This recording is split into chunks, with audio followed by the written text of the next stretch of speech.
Satsho sangena thina singalala endleleni nazi indaba ze1KZN TV ehamba phambili namuhla. Owezomdabu uhambela amaNazaretha ebuhleni. Aqhubekile amamashi eMarch and March. Kanti sekunondunankulu omusha kaZulu. Nina bendlula mithedla kwezindi ihlahla nazi indaba ze1KZN TV okamzimba umntwana uyakhuleka. Sanibonani. Umnyango wezokubusa okubambisana neindaba zomdabu kwaZulu Natal uhambele ibandla lamaNazaretha asebuhleni ngaphansi kobuholi benkosi uNyazi lweZulu. Lokhu kulandeleka isehlakalo sokulimala kwamalunga leli ibandla ngesikhathi ke kudilika uDonga ebuhleni. Unyazi lweZulu lubongele amalunga leli bandla anikelelwe ngeinsiza efana nokudla, izingubo zokulala nokunye okuningi okuzobalekelela ukuvikela amakhaza besahleli ebuhleni njengoba qhubeka umhlangano waleli bandla waminyaka yonke.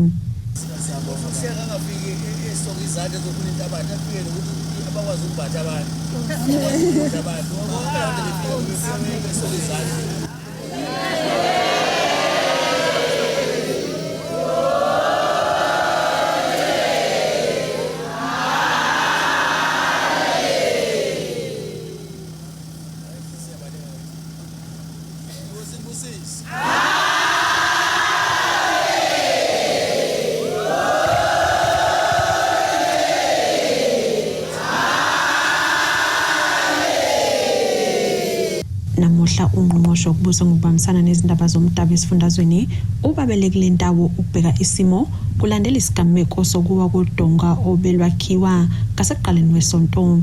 Ubuthelezi utheke bazosondela ukusiza emsebenzini elandelayo kuleli bandla. Zoduduza ke ibandla sibone nalabo abasesibhedlela ukuthi balulama kanjani nokuthi sikhuthaze ibandla lokuthi liqhubeke libe uphawu lobunye nokugqugquzela ukuvuselela konembeza emphakathini. Cha akukho kubo kwenzekile lapha bekuse ifoundation nje kuphela. Ngakho ke uma abantu bethi nengozi enzekile kusuke kuyihaba lelo. Kodwa ke sizoqikelela nathi njengomnyango ukuthi zonke inhlelo ezenziwayo ukuqhubeka manje senziwa phezulu komthetho. Abebandla bathi ke isimo sabalimala ngesikhathi kwehlelo lomshophi siyethembisa. Kwawa uDonga le foundation njengoba ifoundation yeyithi mangabe imbiwa busuthela ucement busukhuphula ngesitini uthi mawusukhuphulile ngesitini ebese ufaka inhlabathi lapho usuyigcishela ukuthi uzofaka isilephe phezulu ngaleso sikhathi abantu babehleli kuyilunch bencikile kanti uDonga luyenza kancane lwaseluwela phekwabo wasekubikeka izinto ke ezingasiphathanga kahle sekuthiwa kuwe ibhilidi akulona ibhilidi uDonga nje olungelude ngaphezulu kwami ngithi ngoba abantu babehleli phansi siyathembisa isimo sabo bakhona lapha phakathi kwethu bakhona la mhlambe kukhona nje ababili abasacheckwa esibhedlela nabo kodwa bayalulama. Ezindabeni ze1KZN TV kube uNtom khona Mvubu eThekwini. Aqhubekele endaweni ezahlukene zezwe kakhulukazi kwaZulu Natal amamasha ahlukene naqhubeka njalo ngolwesine aholwa inhlangano eMarch and March okulisana nabo kufika kuleli ngokungekho emthethweni. Iziko lendaba lahambelela amamasha ePhayindana eThekwini kanye nasenseleni eRichards Bay enyakatho nelekamthaniya. Kusukela ngomhla ka-30 June ilokhu ibonakala iqhubeka njalo izingxenyeni zezwe imbhikisho eMarch and March ebhekiswa kubokufika bakuleli ngongemthetho ilandela isimemezelo somholo lenhlangano uJacinta Ngobese Zuma lapha amemezela ukuthi ke lembhikisho izoqhubeka iviki neviki kuze kube bonke abakufika bakuleli ngongemthetho babuyele emazweni abo. Kwimarch ebisePhayindana eThekwini March and March isola ke isitolo sokudla uCheckers ngokuqasha bokufika bakuleli ngongemthetho emsebenzini ke wokushayela ke ithuthuthu ezidilivela kumphakathi ukudla. If uCheckers ufuna abantu base South Africa bagibele ithuthuthu sina sijwayele uCheckers awufundisa abantu bakithi ukugibela ithuthuthu.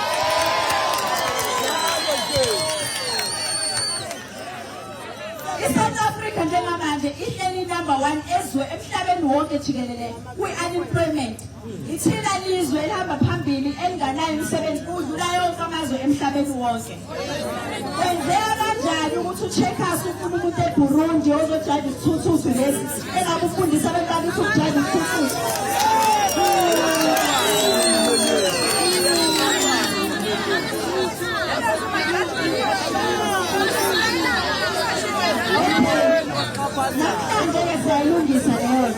right sayilungisa leyo iMarch and March ithi ke izoqalisa maduze izingxoxo nalesi sitolo ngezinhlelo zokubuyeza ke indlela esiqasha ngayo abantu abenza umsebenzi siphinde ke sikhipha bokufika sobacela ukuthi babe nenyanga yokutrain abantu bakithi bese abatrain abantu bakithi ngoba akwazi mina ukuthi abaqhubeke baphula umthetho namhlanje sobacela ukuthi labantu babo banganamaphepha behamba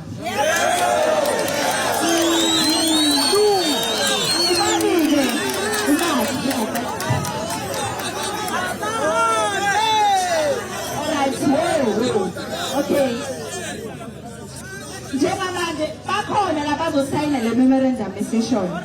Le march iqhubeka kanjalo ngolwesine iqhubekile ke nasesifundeni iKingcetshwayo inseleni enyakatho yesifundazwe lapho ke iMarch and March imemezele ukuthi isisungule ke ithimba lizoqalisa umkhankaso wokungena umuzi nomuzi okubalwa ke nezindawo zokuhlala eziqashisayo ukuze ke ixoxe kabo kufika bakuleli ngongemvume usihlalo lenhlangano uXolani Gumede uthi kulomkhankaso bazophoqa ke namaphoyisa eSAPS ukuthi ke kuboshwe komastende abaqashisa bokufika njengamanje sesifome ithimba la khona la enseleni lizohamba umuzi nomuzi likhuluma nomastende uma kuukuthi ubaqashisile abantu bokufika akuyona inkinga leyo akasinikeze ilist noma idatabase eshoyo ukuthi naba abantu abaqashisile la elokhuzaneni emqashweni yakhe bese siyathola ukuthi bangaki bese sizobafuna ukuthi banawo namaphepha ilapho ke sobe sicela khona uSAPS uyabopha ngaso leso sikhathi uma ke bopha uma standard this time around uma amaphoyisa ebopha ngaleso sikhathi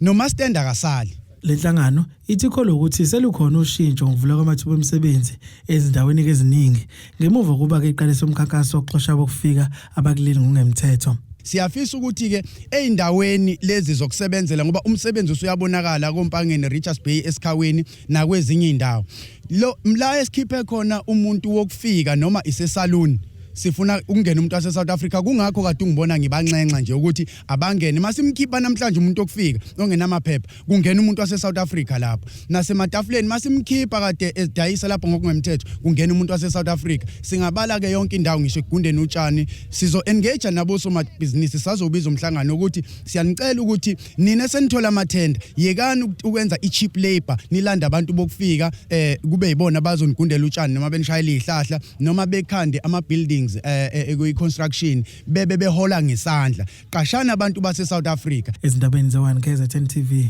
kuba inkosenhle Mthembu eRichards Bay lo ukhulumela ke Silo uMpiya Capital usememezela inkosi yasemadungeni uphathe sizwe Chiliza njengonduna enkulu kaZulu omusha ngokusho kaShenge isilo kesinqumo kumhoxisa obe ngunduna enkulu umfundisi uThula Sizwe Buthelezi sabeka inkosi yasemadungeni lesi sinqumo sikhishwe ke ihhovisi lengonyama lapho kuphindoka amenyezelwa khona ukuqoka kwenkosi uphathe sizwe Chiliza njengonduna enkulu omusha ozoqala ukusebenza ngokusheshsha ingonyama ithi thathe lesinqumo ngokuhambisana nesigaba sesikhombisa sesivumelwano sokuqokwa esinikeza yona ke igunya lokuqeda ukuqoka kaNduna enkulu ngesaziso esibhaliwe umfundisi Buthelezi udedeleke kuyo yonke imisebenzi izibopho amandla behambisana lesi sikhundla ngemuva kwalokho ke ingonyama iphinde isiyabe siqoka inkosi uphathe sizwe Chiliza njengonduna enkulu omusha esizwe samaZulu uzosebenza njengomeluleki omkhulu engonyama futhi kaqondisa umsebenzi wehhovisi likaNduna enkulu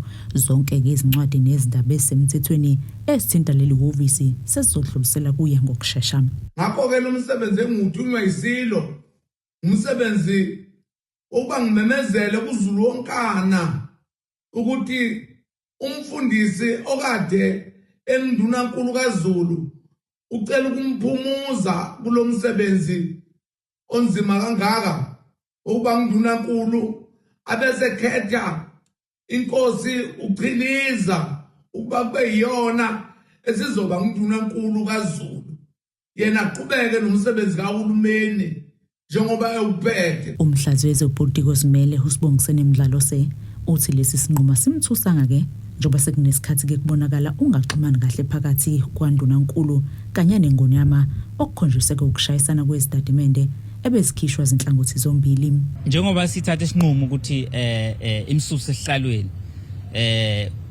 kuneyinkombe eziningi ukuthi vele bekukhona ukushayisana okukhulu phakathi kombono kwandunankulu nombona eNgonyama ngoba uthola incwadi ephumile ekhuluma ngalokho kodwa uma usuzwa amazwi eNgonyama angahlangani kodwa ikakhulukazi into edale ukuthi iNgonyama isithathe lesinqumo isinqumo sokuthi umfundi Thulasizwe Buthelezi avale i-private office of the king cabanga ukuthi lokho akuhlalanga kahle kwingonyama ngoba i-private office of the king ibimele izinto ezimqoka ingonyama ezenzayo ezenzela isizwe udaba nje olube khulu kakhulu incwadi ebhaliwe ekhuluma ngokususwa esikhundleni kwaShansela uMancinzi umdlalo uphinde waveza ukuthi okungenzeka kube nomthelela kulesi sinqumo ukuthi umfundisi uButhelezi ungusopolitiki nje hayi kodwa inkosi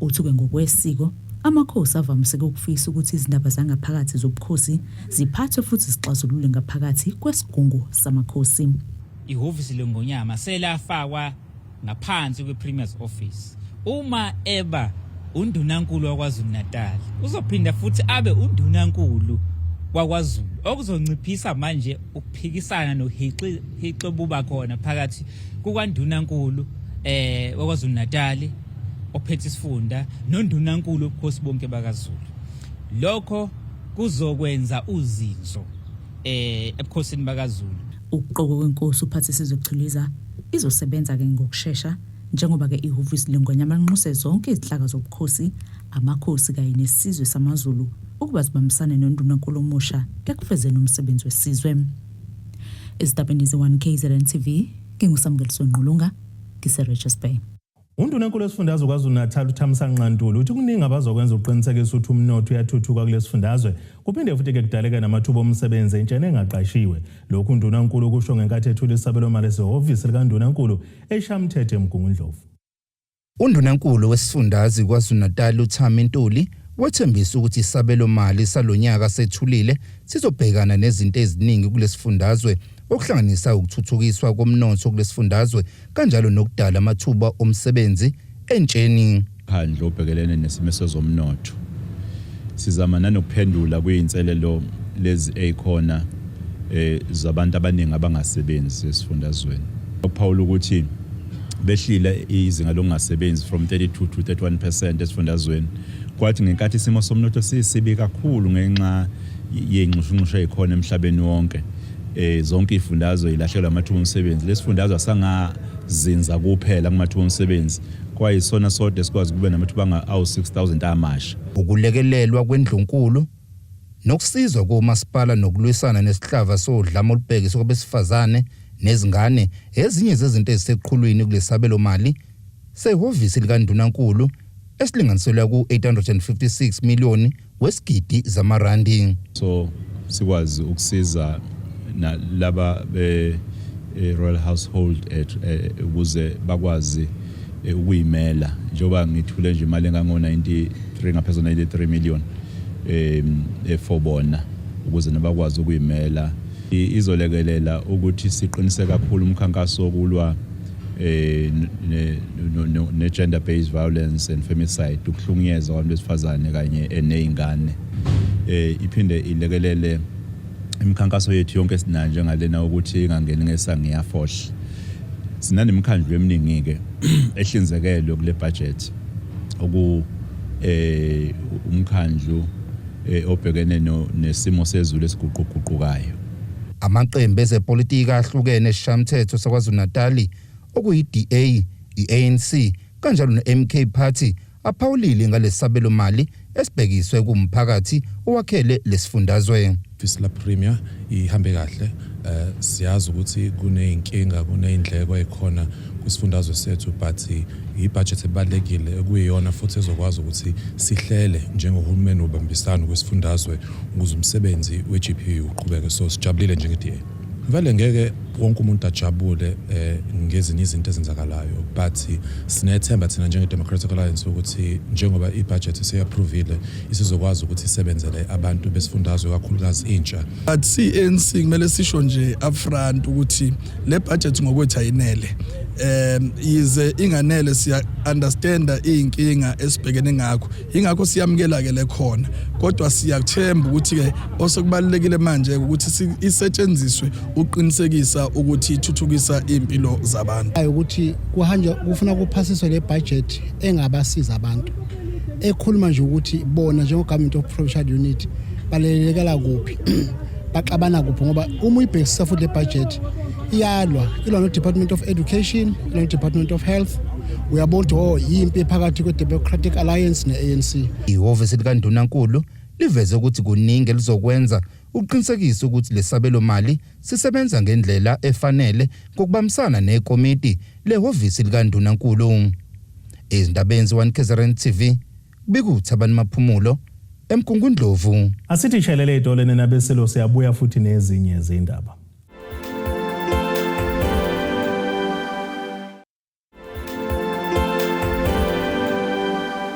Asibonge siphinde sinamukele futhi kwindaba zethu ze-1 KZN TV. Nazo ke zona ehamba phambili namuhla. Owezomdabu uhambela amaNazaretha ebuhleni. Aqhubekile amamashi eMarch and March. Kanti sekunondunankulu omusha kaZulu. Ucela usizo lusandandakazo waseBlackburn Village eThekwini KwaZulu-Natal walimala ngezinyawo ngenxa yechemical phecelezi acid ngesikhathi ke seyibhelu zangonyaka u2021. Undakaza walimala kade esebenza njengonogada beqapheka isikhungo senkampani yamakhemical.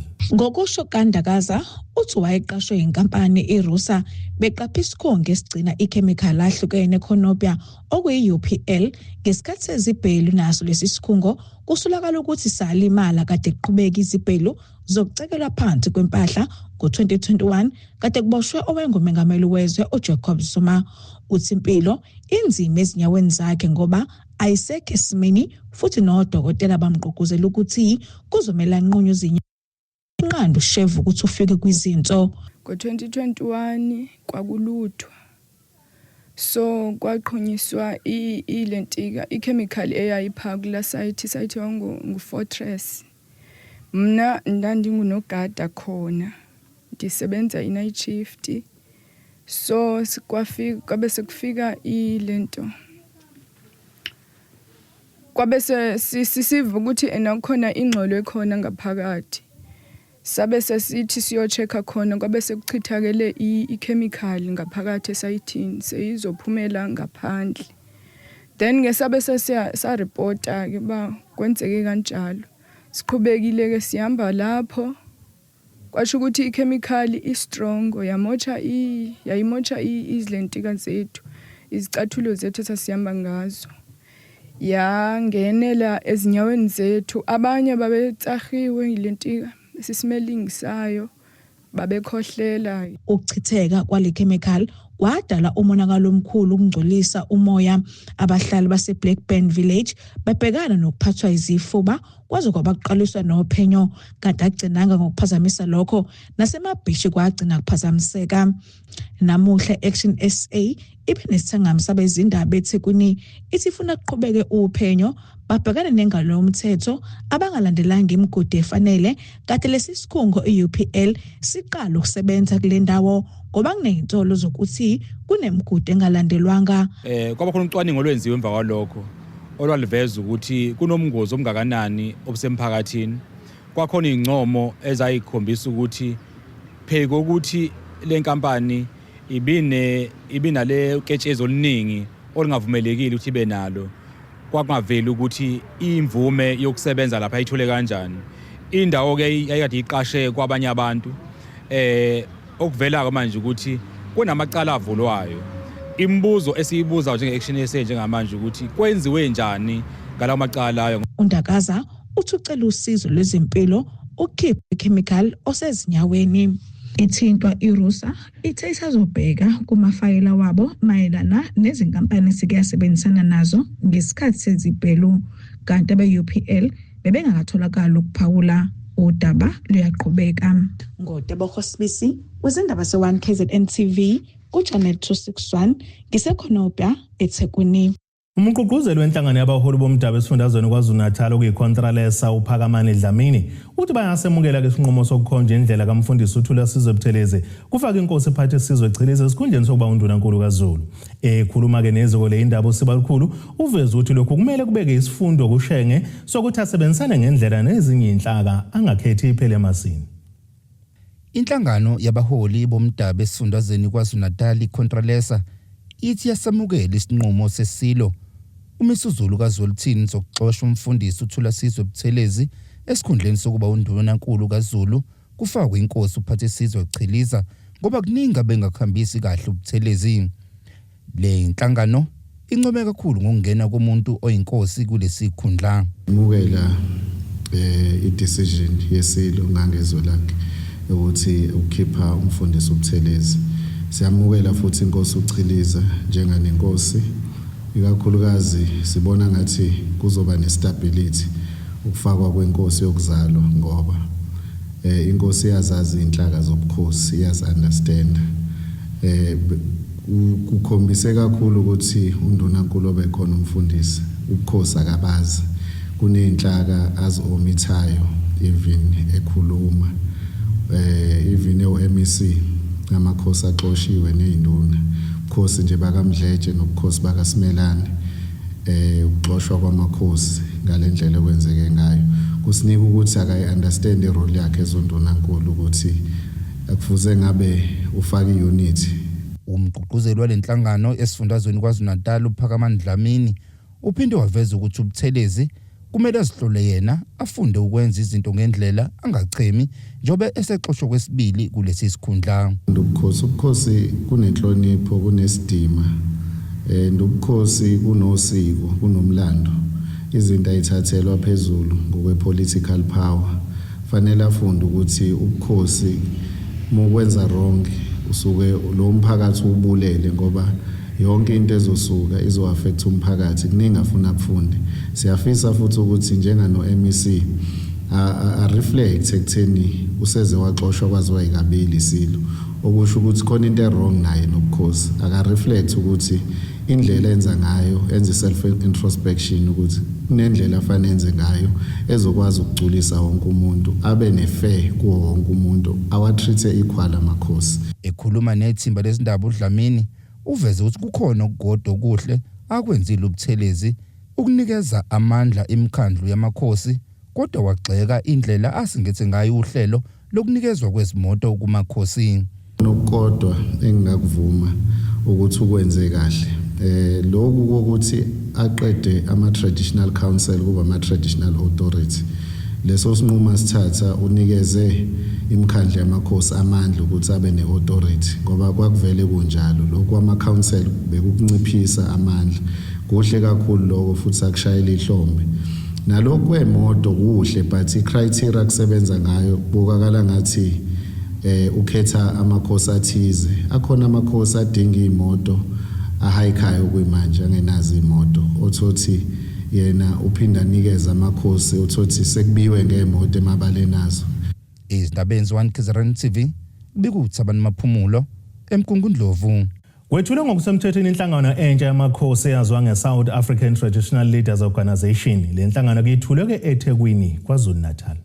Kulesithangame besibanjwe namuhla le nhlangano iveza ukuthi ayimela amakhosi kuphela kodwa khona nezinduna nabazomela besifazane nolusha. Le nhlangano ke nje iyinhlangano yobukhosi ngoba kuyona amakhosi yodwa eyobukhosi ngoba ihlanganisa izinduna zezinsizwa ezezintombi onomehlo imalungu emkhandlu nama-advisory board bonke labo bantu bazoba amalunga lenhlangano mayiqala ikhula. Kodwa nje inhloso yale nhlangano ukuthi sizama ukushintsha impilo zabantu basemakhaya siwubukhosi ngokuxoxa nemiphakathi yonke ngokuhlukana kwayo. Ithi yakweseka ukuxoshwa kwabo kufika abangenawo amaphepha. Thina njengamakhosi yesibona ngathi uhulumeni usadlala ngathi ngoba uhulumeni fala ngabe kali dwebe plan because kokufanele uhulumeni akhiphe imali yesiyavuma ukuthi awuvika imashi kodwa uhlulweni uhulumeni ukhipha imali adwebe plan ngoba nje kade sixoxa nje iplan la ukuthi into ongayidweba ngo2 hours ngabe usuyiqedile bese afaka imali ke yokuthi implement leyo plan emva kwalokho aphela mamashi liyabuya izwe lethu liyaphila ngoba lento emamashi atsuku zonke agcina kubantu ababukayo ama TV abaqhamuka kwamanye amazwe kuba ngathi siyizwe linodlame kanti abantu benza ilungelo labo futhi esilesekayo kwethina njengamakhosi ukuthi kufanele baqhubeke uma uhulumeni akayilethi iplan. Kusenjalo ubuholi balenhlangano kuphinde bakhuza labo abahlekisa ngevideo yesilo samabandla esabalale ezinkundleni zokuxhumana ngeviki ledlule. Thina singama-Afrika sikhuliswe ngenhlonipho. Umuntu omdala uma umbone ungafanele umbone uwena ocashayo ubaleke. Umuntu omdala uma ufica emgwaqeni eqiwa amanzi elele phansi uba nendlela yokumqoqa ukuze abantu bengamboni loo nto awuyithatha ugiye ngayo. So siyafisa ukuthi abantu bengasuki kuleyo ndlela yethu yokuphila okuyiyona ngoba uma suka kuyona siyidalela amashwa nokungakhuli mhlambe kulolu daba singaphawula kanjalo dadewethu. Ephinde yaqhamisa ukuthi ayikho inhlangano yezepolitiki eyamaniswa nayo isatlo. Kodwa bokosibisi kwezindaba ze1KZN TV ku Channel 261 kiseThekwini. Asilishelele itoreni nebeselo siyabuya nezinye izindaba.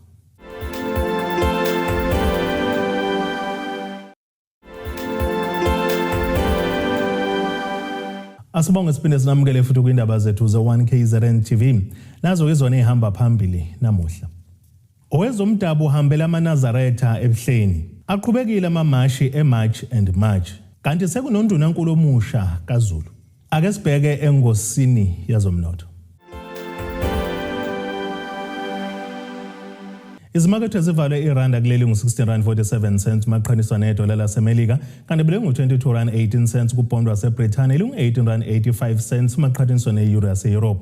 Intengo yegolide yona zivale izimakethe ime ku$3,994.90 i-ounce kuthi intengo engahluziwe yona bengu-$84.23 umphongolo. Ake sibheke engosini yezemidlalo. Umdlalo omusha weKaizer Chiefs udalula ukuthi ke wakwabamba itoho kuleli qembu laseNaturena esengumfana. Uthabo Maloyisana kakhulu ukuthi ligcine lifezekile kuyiphupho lakhe leminyaka loba ngumdlalo wamakhosi.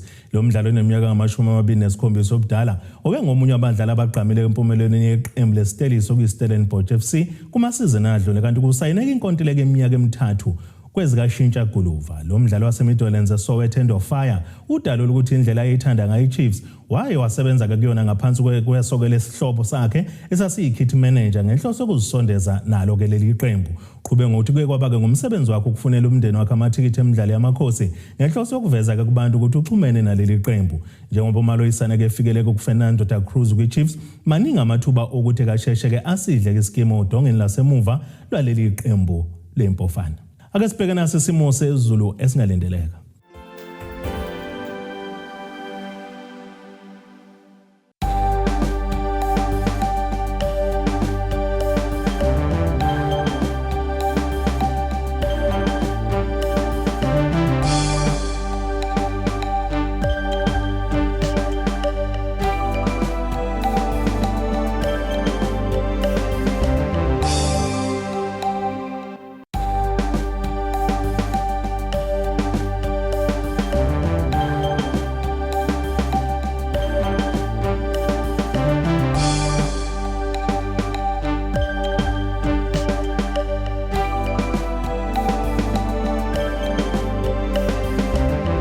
Nina bomlilo othatha oshubuhanguhangu washisa ikhotha zasedlebe kwakoshane isemabedlane. Okamzimba umntwana nethemba nje lonke le indaba sithi khumu. Abethuli bethu bezindaba baxhaswe iThulis Bayview Bridal. Ungabashayela kulezi zinombolo ezivelile